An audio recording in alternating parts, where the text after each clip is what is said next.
ডিসেম্বরের শুরু থেকে ভারতীয় মুদ্রা রুপির দর রেকর্ড হারে কমেছে। গত ৩ ডিসেম্বর ভারতে প্রতি ডলারের বিনিময় মূল্য বেড়ে ৮৪.৭৫ রুপিতে উঠেছে। গত ৬ মাসের মধ্যে রুপির সবচেয়ে বড় দরপতন হয়েছে সোমবার। ভারতের জিডিপি তথ্য প্রকাশের পর সেদিন রুপির 0.25% পতন হয়। হঠাৎ এমন শনির দশা শুরুর পেছনে আরও কারণ রয়েছে। কারণটি আর কেউ নয়, সারা পৃথিবীরই মূর্তিমান আতঙ্ক নবনির্বাচিত মার্কিন প্রেসিডেন্ট ডোনাল্ড ট্রাম্প।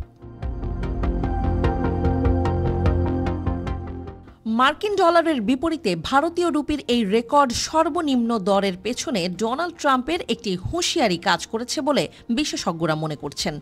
গত ৩০ নভেম্বর ট্রাম্প বলেছেন যে তার আমলে ব্রিক্স সংগঠনের সদস্য দেশগুলোকে মার্কিন ডলার বাদ দিয়ে অন্য মুদ্রা ব্যবহার না করার প্রতিশ্রুতি দিতে হবে। না হলে তিনি হুঁশিয়ারি দিয়েছেন যে ওই সব দেশের ওপর তিনি শতভাগ শুল্ক চাপাবেন।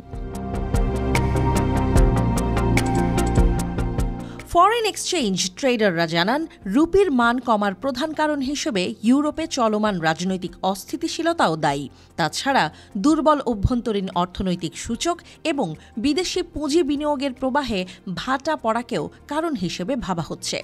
অনেক বিশেষজ্ঞদের দাবি, রুপির দরপতন আরও বেশি হতো, কিন্তু মঙ্গলবারের দরপতনের পর ভারতের কেন্দ্রীয় ব্যাংক হস্তক্ষেপ করেছে। বিদেশি ব্যাংকের ডলার বিক্রির ফলে দরপতন কিছুটা ঠেকানো গেছে। তবে আরবিআই বৈদেশিক মুদ্রা বাজারে হস্তক্ষেপ করে রুপিকে সহায়তা করতে পারলেও তা সাময়িক সমাধান বলে মনে করছেন বিশেষজ্ঞরা। চলতি অর্থবছরের জুলাই-সেপ্টেম্বরে ভারতের প্রবৃদ্ধি ৬% বেশি হবে এমন পূর্বাভাস ছিল, অথচ এই প্রবৃদ্ধি হয়েছে ৫.৪% হারে। এটি ১৮ মাসের সবচেয়ে কম। গত সপ্তাহে ভারত সরকার এই তথ্য প্রকাশ করলে তা রুপির দরের ওপর নেতিবাচক প্রভাব ফেলেছে। আনন্দ রাঠি ওয়েলথের ডিরেক্টর নবীন মাথুর ভারতীয় সংবাদ মাধ্যমে এক সাক্ষাৎকারে বলেছেন, ডলারের শক্তিশালী অবস্থান রুপির ওপর বর্তমান চাপ তৈরি করছে।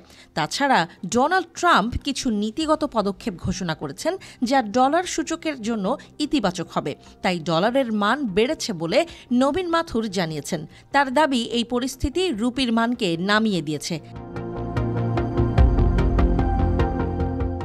কিন্তু রুপির দরপতন ভারতকে কি বিপদে ফেলবে?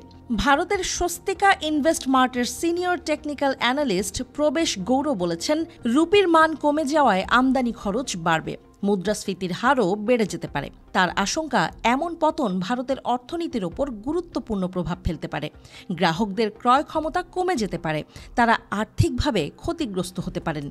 বৈদেশিক ঋণের খরচ বাড়তে থাকায় ঋণ নেয়া প্রতিষ্ঠানগুলোর জন্য বাড়তি চাপ তৈরি হবে। গৌর আরও বলেন, রুপির মান কখন বাড়বে তা বলা কঠিন। শক্তিশালী অর্থনৈতিক প্রবৃদ্ধি ও রপ্তানি খাতের উন্নতি রুপির স্থিতিশীলতা নিশ্চিত করতে পারে।